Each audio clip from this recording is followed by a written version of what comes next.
Nessa aula de hoje a gente vai falar sobre dimensionamento de contadores, né, para partida direta. Lembrando que para os outros métodos de partida a gente vai ter que recalcular, né, as correntes e, portanto, a gente vai ter que redimensionar os componentes de proteção também, porque as correntes serão diferentes, tá?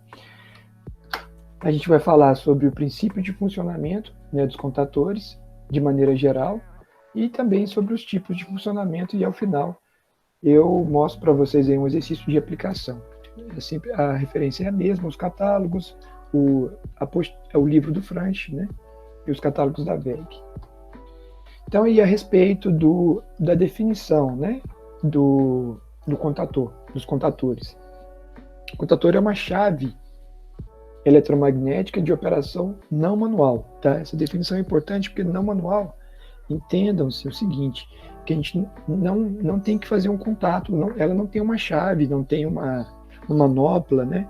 Não tem um dispositivo lá para a gente fazer o acionamento dela lá nela, né, mesmo, propriamente dito, como é o disjuntor motor, por exemplo, como é o próprio disjuntor, né, também desse jeito, ele tem lá, né, aquela alavanca ali para a gente acionar ou não a chave, né, o contador já não tem isso, né, ele é feito de maneira, é um comando aí eletromagnético.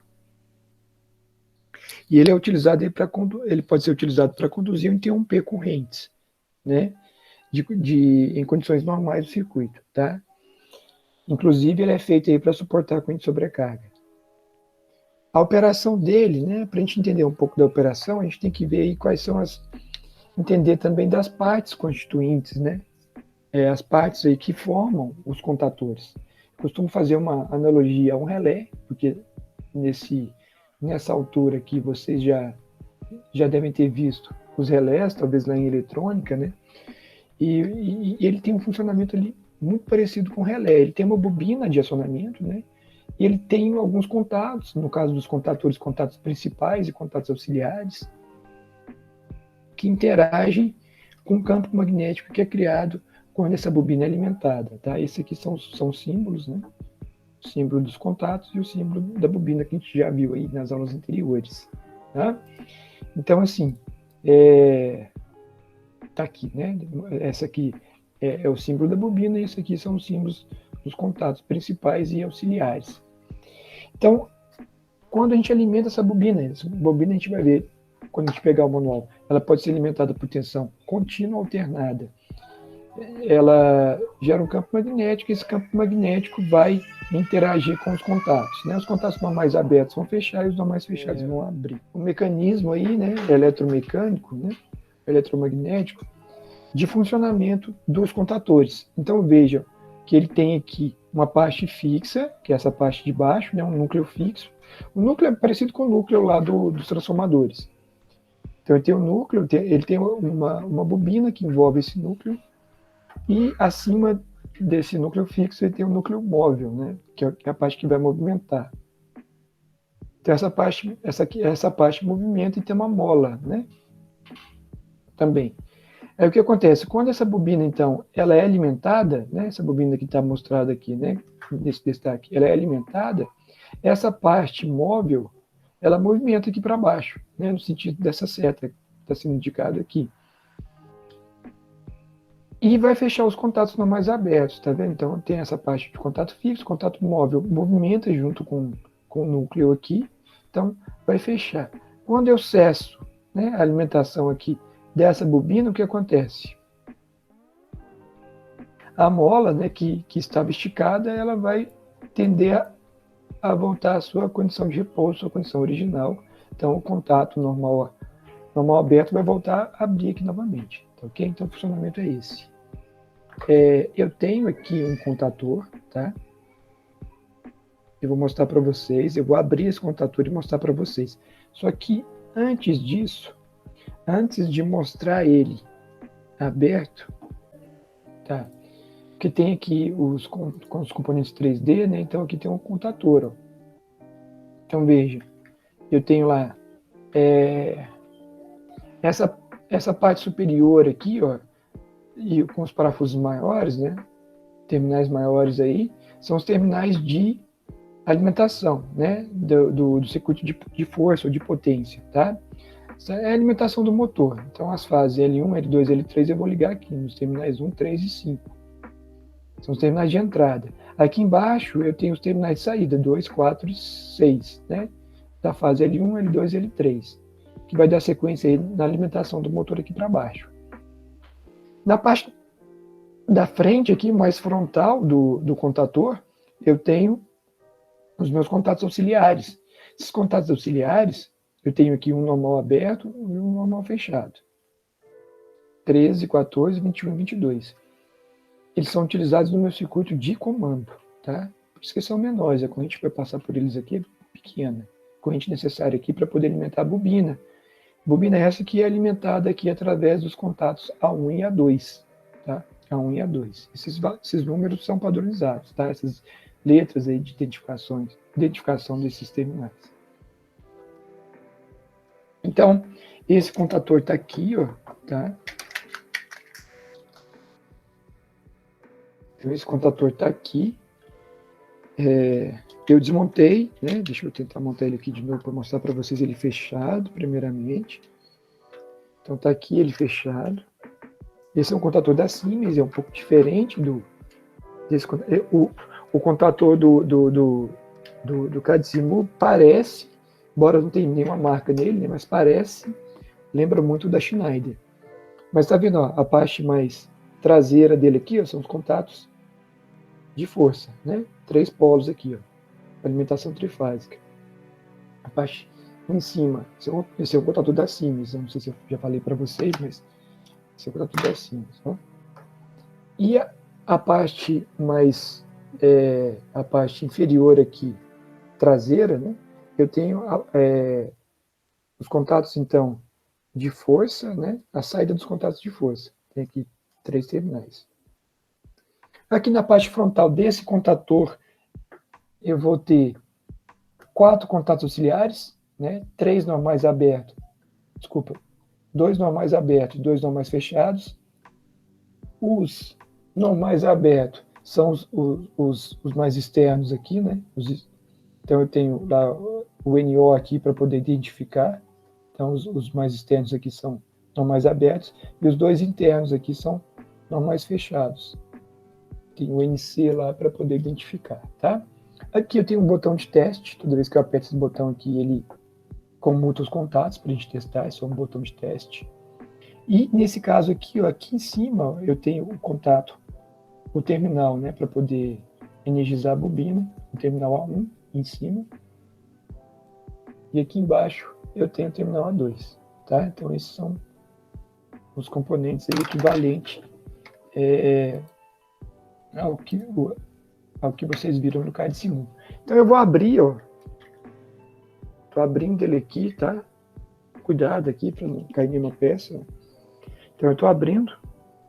E aí eu quero mostrar para vocês o seguinte, quero mostrar essa parte aqui, que é a parte inferior. Essa parte inferior é onde fica a bobina, né? E o núcleo fixo, né? Que vocês estão vendo lá no desenho. Então aqui dentro tem o núcleo fixo. E a bobina, essa aqui, ó, ela vai envolver, aí tem aqui a bobina, que vai envolver aqui o núcleo. Ela fica aqui, ó, envolvida no núcleo, tá? Do jeito que está aparecendo lá no desenho, tá, gente? E tem as molas, né? Tem as molas ali também que auxiliam no processo de movimentação do contador. E na outra parte eu tenho, essa parte que não dá para ver direito, né? Porque eu teria que abrir mais aqui, eu não consegui. Mas eu tenho a parte aqui, ó, móvel, né? Então essa aqui é a parte móvel. Tem algumas molas aqui, ó, né? E aqui eu tenho a parte móvel. Essa é a parte aqui, ó. Então, eu tenho a mola que faz o movimento, ó. Tá vendo movimentando lá? Tô tentando ficar com a mão esquerda parada. E movimentar só essa mão que tá pegando o núcleo. Então eu tenho a mola, que é essa mola mais externa aqui, né? Desse desenho. Então são essas São essas as principais partes aí, constituintes, né? Acho que o próximo slide ele demonstra, né, quais são essas partes, ó. Desde a parte mais inferior aqui, ó, que é essa parte de baixo aqui, ó, que é essa base fixa. Aí tem o núcleo fixo, o anel de curto-circuito, a bobina, a mola de curso, o núcleo móvel e por aí vai, né? Até a gente chegar na parte superior aí do contator, tá? Então são essas as partes principais do contator, e esse seria o princípio de funcionamento. Alimentou a bobina, ela gera o campo magnético, atrai os contatos, né? Atrai o núcleo, que vai trazer junto com ele os contatos ali, e vai fechar os contatos normais abertos e abrir os contatos normais fechados. Eu tenho um outro contator em mão aqui também, tá? Que é um contator um pouco diferente. Tem ele aqui também no CAD-Simul, que é um contator auxiliar. E esse contator auxiliar,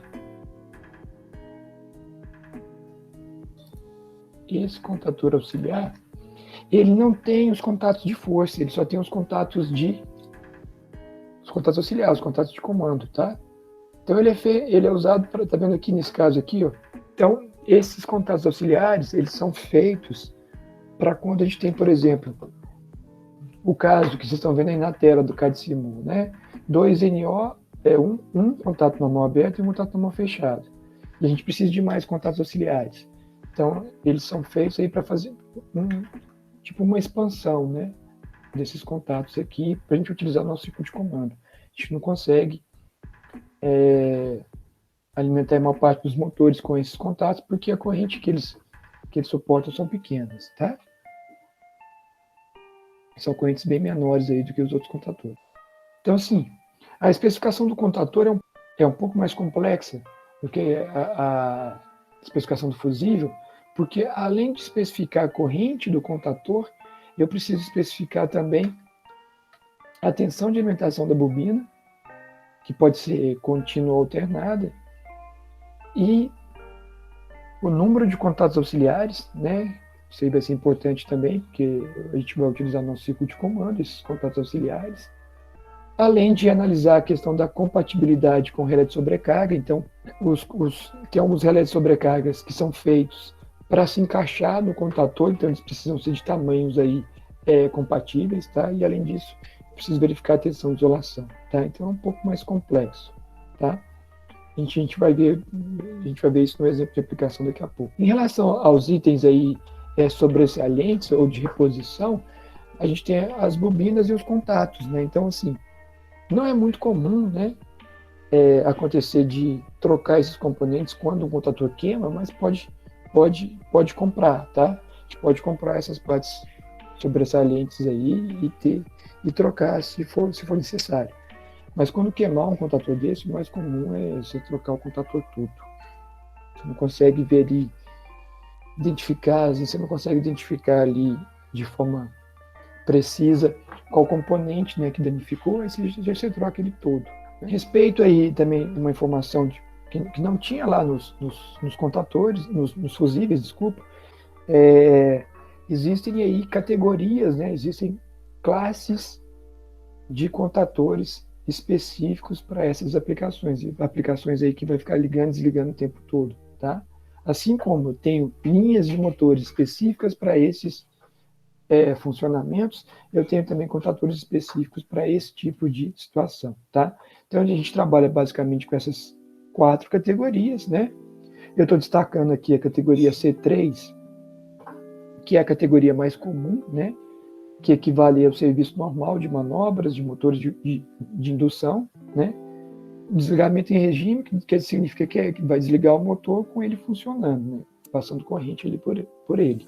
Então, eles são feitos para poder trabalhar dessa forma. Mas tem também, ó, a C1, né? Que é uma categoria específica para cargas resistivas. Por exemplo, a gente quer ligar um sistema de aquecimento, né? Aquecedores, cargas ômicas, né?